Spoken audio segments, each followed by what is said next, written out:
Estamos no Conecta. O Conecta é um canal de discussões do processo penal contemporâneo. Compartilhe conhecimento pelo Conecta. Sou Nereu José Giacomoli, doutor em Direito, professor da Escola de Direito da PUC do Rio Grande do Sul e advogado com escritórios em Porto Alegre e Brasília. Me acompanha o professor Marcos Eberhard.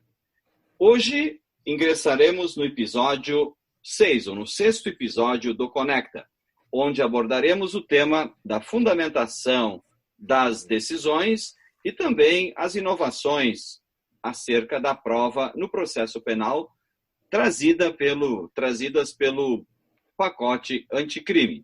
Professor Marcos Eberhard, qual a origem do artigo 315 do pacote anticrime, que trata da fundamentação não só da prisão preventiva, da decisão que decreta a prisão preventiva ou as cautelares no processo penal, mas também de todas as decisões do processo penal?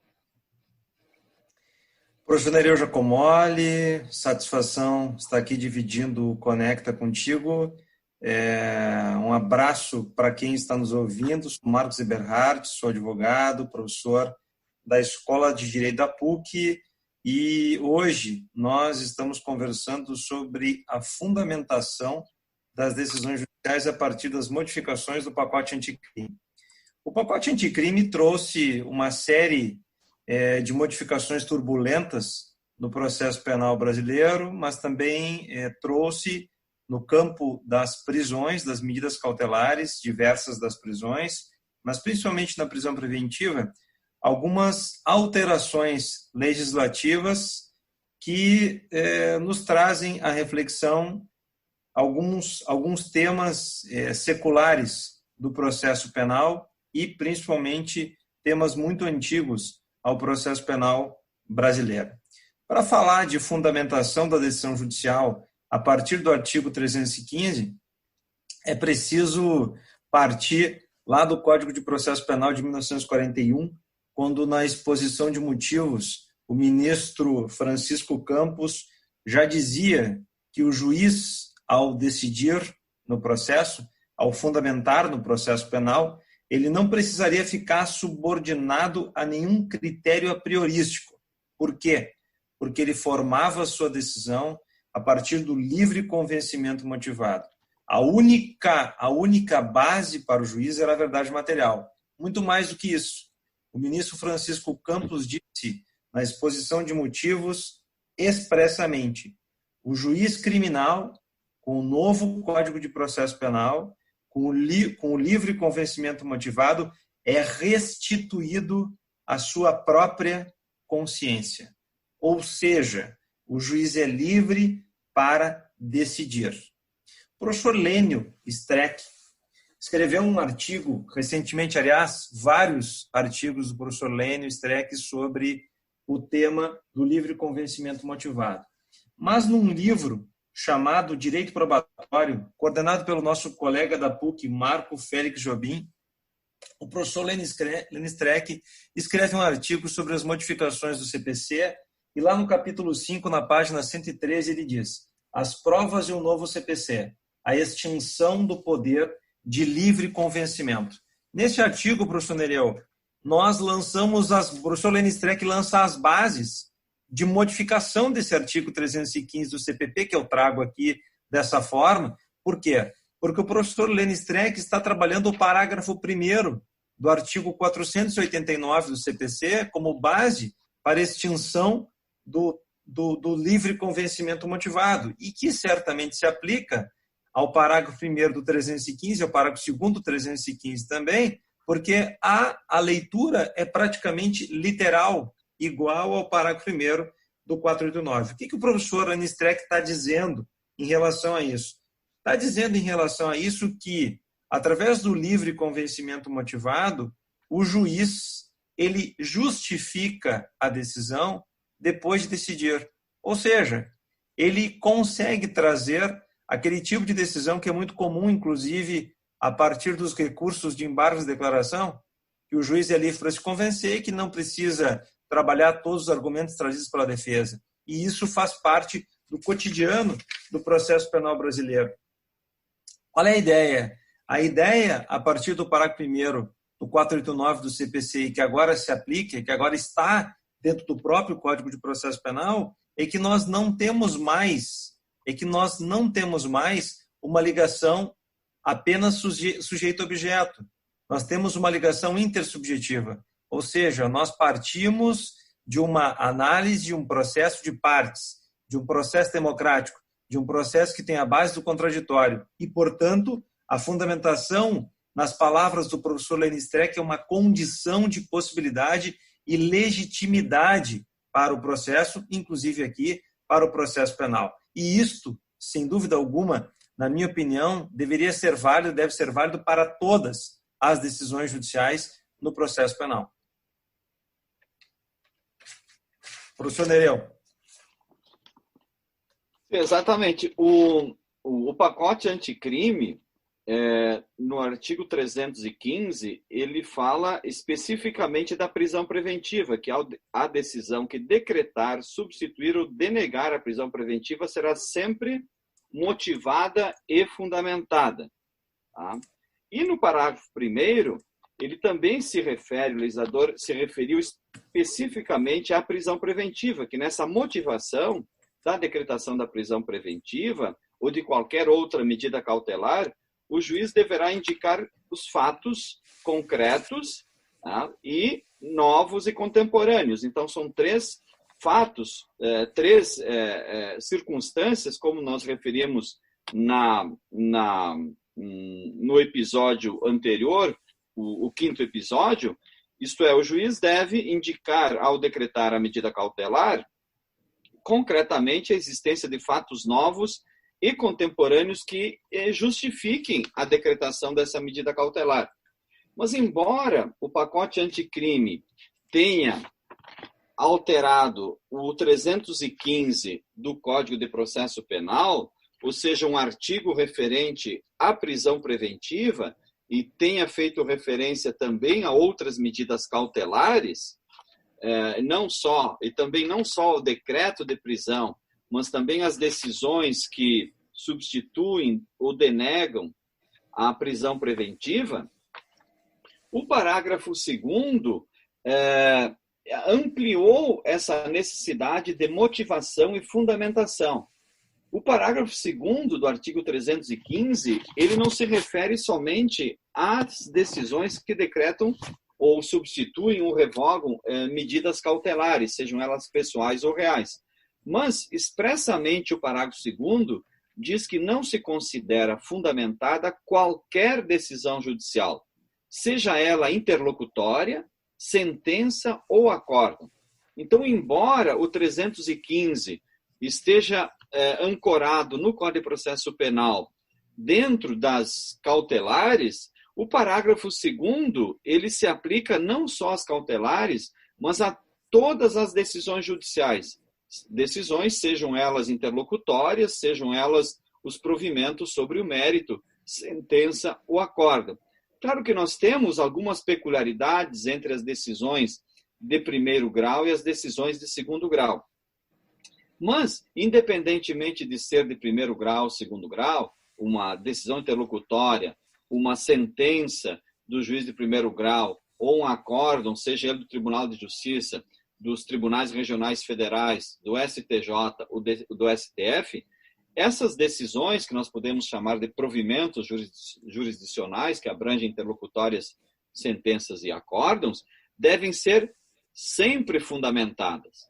E o parágrafo 2º, 315, diz que quando a decisão judicial, seja ela interlocutória, sentença ou acórdão, não se consideram fundamentadas.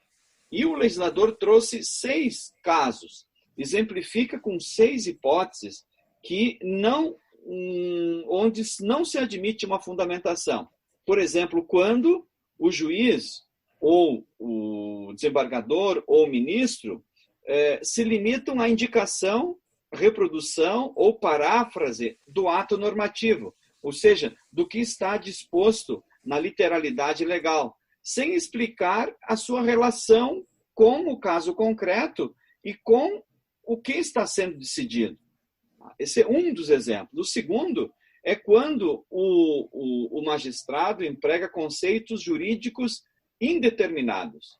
Ou seja, um conceito jurídico que se amolda a qualquer decisão, sem explicar o motivo concreto daquele conceito, daquela situação, se ela incide ou não no caso concreto.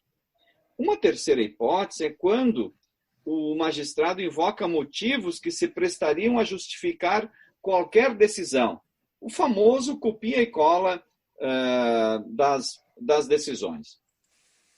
A quarta situação é quando a decisão não enfrenta todos os argumentos deduzidos no processo. Aqui, antes da modificação do Código de Processo Civil, via de regra, os professores costumavam referir que no processo penal, no processo civil, não era necessário se enfrentar todos os argumentos da parte, das partes. E que no processo penal, na sentença penal condenatória, haveria necessidade de se enfrentar, então, e se afastar todas as teses defensivas. Então, essa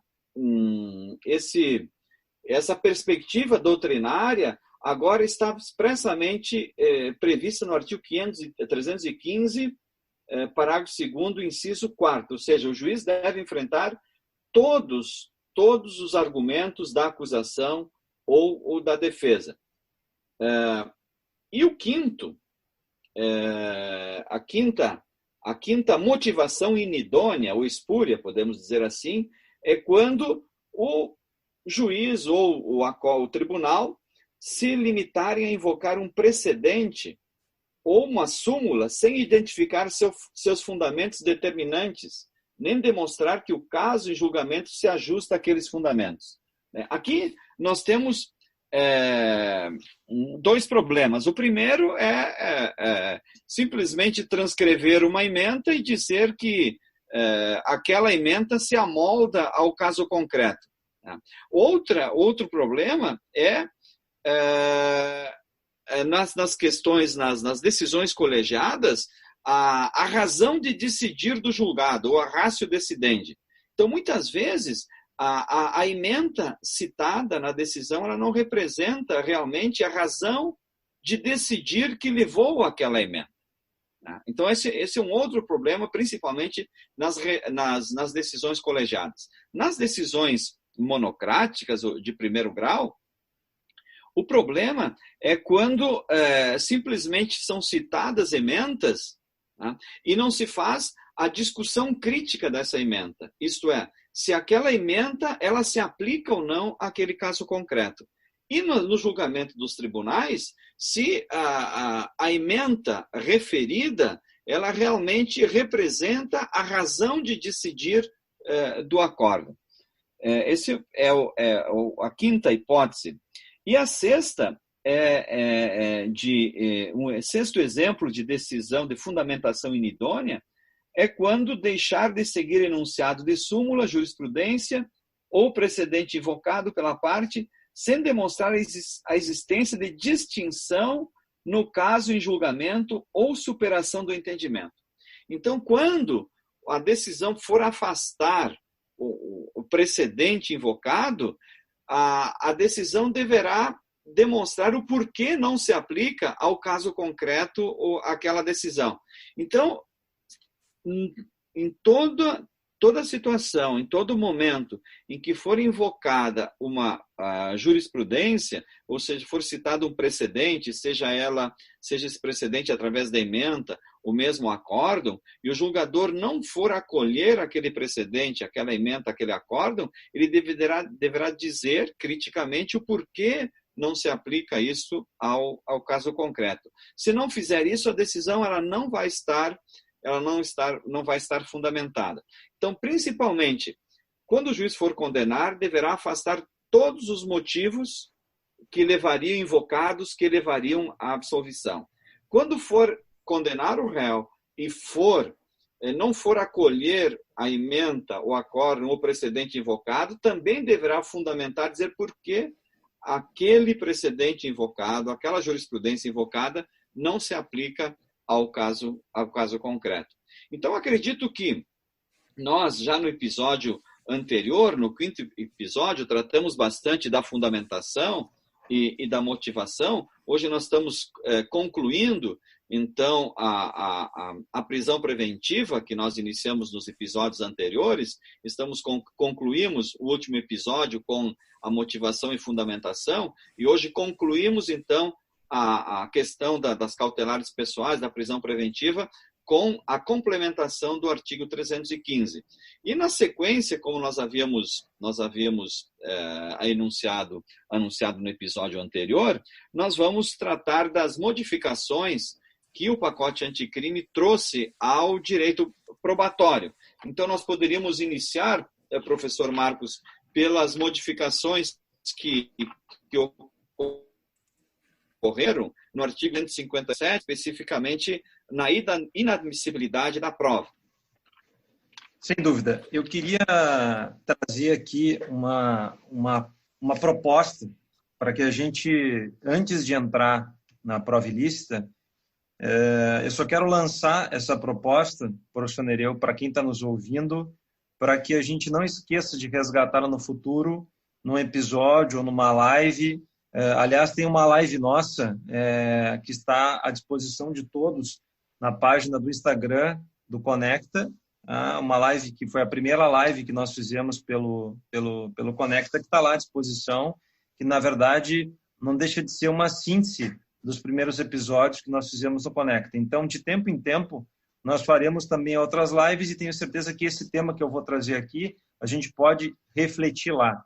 Ao passo que o processo civil, segundo o professor Lênio, se libertou do livre convencimento motivado porque extraiu do Código de Processo Civil a expressão livremente, ou seja, o juiz fundamenta a sua decisão, mas extraiu lá do Código de Processo Civil a expressão que estava dentro do CPC, o livremente, também criou o parágrafo 1º do 489 e criou uma série de barreiras às decisões judiciais.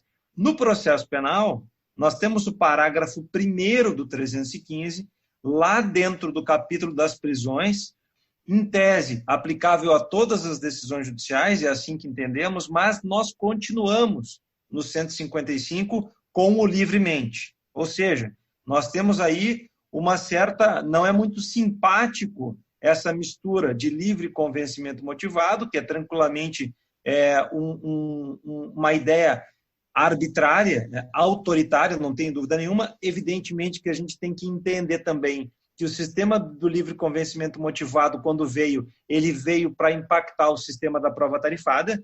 Então, evidentemente que o livre convencimento motivado, na comparação com a prova tarifada, ele vem muito bem, não há dúvida disso. Mas hoje, numa democracia, pensando o número de processos que nós temos, não tenho dúvida nenhuma que esse é um tema que cabe nós discutirmos. E a proposta que eu faço é, o que significa, dentro do sistema processual penal brasileiro, dentro da decisão judicial, o que é o parágrafo 1º do 315? Qual é o significado dele? Eu acho que essa é uma discussão que nós podemos fazer dentro dos próximos episódios em live. Mas tudo isso também para falar da prova ilícita, e falando da prova ilícita, de novo, conectar a prova ilícita com o sistema do livre convencimento motivado. Ou seja, o que eu estou querendo dizer? Estou querendo dizer que a primeira vez que nós tivemos a ideia de inadmissibilidade da prova foi na Constituição de 88. Até então, nenhum diploma no processo penal ou aplicável ao processo penal teria trazido a licitude da prova. Antes, pelo contrário, a ideia, e retomo aqui o Código de Processo Penal de 1940, a ideia era não ter limites à verdade. Ou seja, a ideia era se livre convencer realmente. O que aconteceu, professor Nereu, numa espécie aqui que nós podemos dizer de genealogia da prova ilícita no Brasil, desde a década de 40 até 2020, o que aconteceu com a prova ilícita? Bom, o Código de 1940, assim como todas as constituições anteriores e posteriores, a não ser a de 88, jamais tocaram no tema da licitude da prova. Foi somente em 1986 que nós tivemos o primeiro julgado do Supremo Tribunal Federal aplicável ao processo penal, falando de ilicitude de gravação. Antes disso, nós nunca tivemos nenhuma decisão no Supremo Tribunal Federal. Tivemos decisões em outros tribunais. Mas, onde é que eu quero... Qual é o ponto aqui? O ponto é que a ilicitude da prova, então, a confissão mediante tortura, a confissão forçada, todo tipo de a violação do que hoje podemos falar, do que hoje podemos chamar de cadeia de custódia, toda a ilicitude da prova se escondeu atrás do livre convencimento motivado, desde a década de 40 até o final da década de 80. O que eu quero dizer? O que eu quero dizer é que o tribunal, quando ia tocar no assunto, fosse um tribunal de justiça, fosse um tribunal federal ou fosse um tribunal superior, sempre dizia, o juiz é livre para se convencer. E o juiz, sendo livre para se convencer, simplesmente ele não usou essa prova que você está dizendo que ela tem algum tipo de irregularidade. Então, nunca tocava no assunto. Foi só em 1986, na verdade, num acórdão que foi decidido no final de dezembro de 1986, mas com publicação em 87, que o Supremo Tribunal Federal tocou no assunto da ilicitude da prova. Pois em 1988, toca a Constituição Federal na inadmissibilidade da prova ilícita. E aí nós tivemos uma série de discussões na década de 90 ao redor, por exemplo, da lei de interceptações telefônicas. Inauguramos a década passada falando de ponderação, falando de proporcionalidade. E aí tivemos uma reforma parcial no ano de 2008. E essa reforma parcial no ano de 2008 trouxe um instituto, na época bastante comemorado, que trazia a ideia de exclusão, não só da prova, mas exclusão do magistrado. Ou seja, exclusão do magistrado que estivesse contaminado. Ou seja, o julgado contaminado, ele também retirava do processo o próprio magistrado. No entanto, alegando a necessidade de celeridade, alegando a necessidade de que a ideia de que nós não teríamos tantos juízes, que teríamos muitos processos no âmbito criminal, este dispositivo foi vetado. Mas, surpreendentemente, o pacote anticrime renova esse dispositivo e traz a ideia da descontaminação do julgado de novo, agora no parágrafo 5º do artigo 157. É bem verdade que eu trabalhei esse tema junto com o professor Jacinto e junto com o professor Cani, num artigo publicado no livro Pacote Anticrime pela editora E+, em que nós trabalhamos o velho e o novo da prova ilícita. O que nos desafia aqui? Nos desafia aqui continuar trabalhando este tema, porque o Supremo Tribunal Federal, em decisão do ministro Dias Toffoli, tornou sem efeito essa disposição. Pelo menos em decisão liminar, ela foi tornada sem efeito por enquanto. Então, cabe a nós discutirmos, num caso hipotético, e tem vários casos concretos na jurisprudência, no momento em que o juiz... a minha maior preocupação não é o juiz que declara a prova ilícita e tem a sua decisão, por exemplo, cassada por um tribunal. Eu não me preocupo com esse magistrado. Eu me preocupo com o magistrado que entende que não há ilicitude da prova e que a defesa ou o Ministério Público, eventualmente levando isso até o tribunal ou até o grau superior, tem uma declaração de ilicitude da prova. E aí o magistrado, em primeiro grau, é obrigado a proceder a executar o desentranhamento dessa prova ilícita. E o que faz a defesa? A defesa peticiona pedindo que o magistrado, então, declare o nexo de causalidade entre esta prova retirada dos autos e todas as outras que dela decorreram. Evidentemente que se esse magistrado, professor Nereu, no primeiro momento entendeu que não se tratava de uma prova ilícita e foi obrigado a desentranhá-la dos autos, qual é a resposta dele em relação à causalidade? Ele vai dizer, olha, nenhuma outra prova dessa decorreu. Eu já desentranhei a prova e eu sou livre para me convencer. Eu não preciso dessa prova. Realmente eu posso desentranhá-la. Já sabemos o resultado desse processo. Vem por aí sentença condenatória. Então, essa é a magia, né, desse tema da prova ilícita, que é tão importante no processo penal brasileiro. Como referido pelo professor Marcos, o pacote anticrime acrescentou o parágrafo 5º ao artigo 157, no sentido de vedar que o juiz que tenha conhecido da prova inadmissível venha a proferir sentença ou acordo. Então, se aplica tanto para o primeiro grau quanto para o segundo grau. Mas o parágrafo 5º está suspenso, né, liminarmente por força da ADIM, então nós não sabemos também quando ele vai ser, quando a ADIM vai, no seu mérito, vai ser julgada. Mas o objetivo é evitar a contaminação do juiz, a formação de preconceitos, né? A formação de preconceitos, né? Então, também o juiz que não basta só desentranhar a prova ilícita, né? Desentranhar a prova ilícita por alguém que já teve contato, que conheceu dessa prova ilícita, mesmo que não conscientemente, ele já está contaminado, já está picado por essa ilicitude, né? Então, todos nós, assim, do mundo jurídico, que estudam o processo penal cientificamente, estão realmente com perspectiva de que permaneça em vigor o parágrafo 5º do artigo 157, porque as motivações do veto já em 2008 foram meramente utilitárias, né? Ou seja, a falta de estrutura, a falta de juiz, que não são motivações científicas. Então, acredito hoje, professor Marcos, que nós podemos encerrar hoje a discussão. Já estamos com quase 27 minutos de Conecta, e nós podemos continuar, então, no próximo episódio, que vai ser o 7º episódio, com a cadeia de custódia e das perícias em geral no processo penal. Assim ficamos dentro do tema das modificações probatórias trazidas no processo penal pelo pacote anticrime.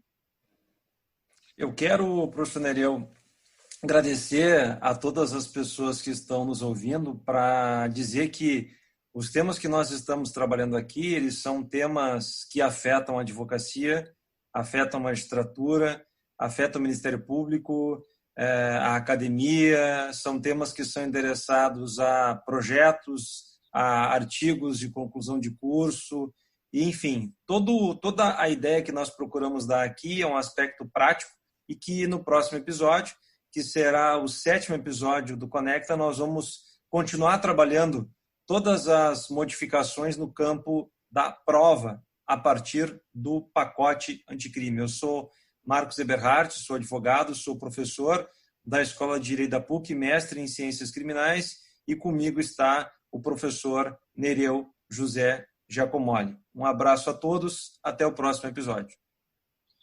Então, até a próxima quarta-feira, às 18 horas, quando falaremos ainda sobre as modificações probatórias no processo penal, especificamente da cadeia de custódia. Até lá.